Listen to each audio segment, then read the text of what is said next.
going on, Jeromes? So you know that we love and appreciate Ivan Pace Jr., the pride of Cincinnati, and undrafted free agent. Everyone knows that story. Coming on in, had the Latimer from the program face paint back at Cincy back in the day, and also with Cashman down. Yeah. But we do have the starting undrafted Cincinnati Bearcat linebacking duo in Eric Wilson as well as Ivan Pace Jr., right? But loved him from second one, super fired up, earned himself a starting role in his rookie season in the Flores defense 2023, which is beautiful. 2024 really showed up and showed out, despite having that weird hamstring injury where he got the hamstring when he got rolled up on. It's not your usual hamstring injury, but he still is an explosive playmaker on defense. Coverage needs some work. Everyone knew that. But with Blake Cashman going down game one with that hamstring issue, it just feels like Pace has been trying to do too much, right? And Flores talked at his presser about hero ball on defense yesterday instead of playing within the framework of the defense.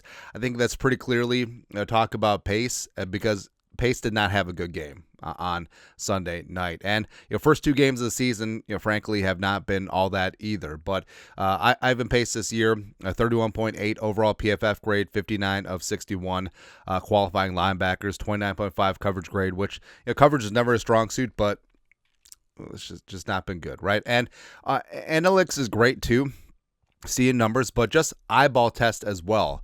Like 0, he's been out of position, he's missed tackles, it's pretty clear too that the Falcons, when they're splitting out Bijan, when they're splitting out Pace Jr., when they're splitting out Tyler Algier, that they were targeting number 0 in coverage, right? So it's a good job by their OC, Zach Robinson. But also 6 missed tackles this year, tied for the league lead. He had 5 against the Falcons. Now, sure, part of that is Bijan, but also it's what Flores talked about in his presser yesterday earlier in the week as well. It's like just tackling fundamentals has been a mess, so far this year, and something that they need to work on. He's allowed 6 catches for 45 yards and 9 targets. Also had a penalty. 14 tackles, does lead the team. 4 pressures, is 4th among 61 qualifying linebackers. So there's been some good and there's been some bad.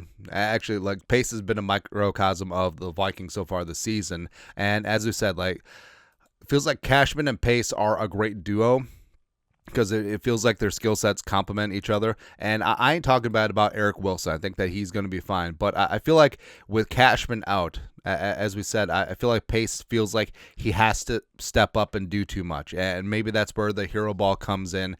And even though, yes, more is required, I feel like playing within the framework of the amazing Flores defense, doing his job, and going from there, I think it's really smart. And Pace is definitely a tone setter and a game changer. He's a high energy, big play guy, and that's what we need from him right now. So I really do hope that things will get settled down and number 0 returns back to being a hero as opposed to living up to his jersey digit, which I'm sure they do well. Plus, remember, he's in year 3 with the Vikings. UDFAs have 3-year deals and then a restricted free agent deal. So basically, this is a contract year for Pace. So if he wants to get paid, I mean, we got to be stepping up because, the coverage is what it is. Like, he's just not a coverage guy, but he's one of the better blitzing linebackers in the game.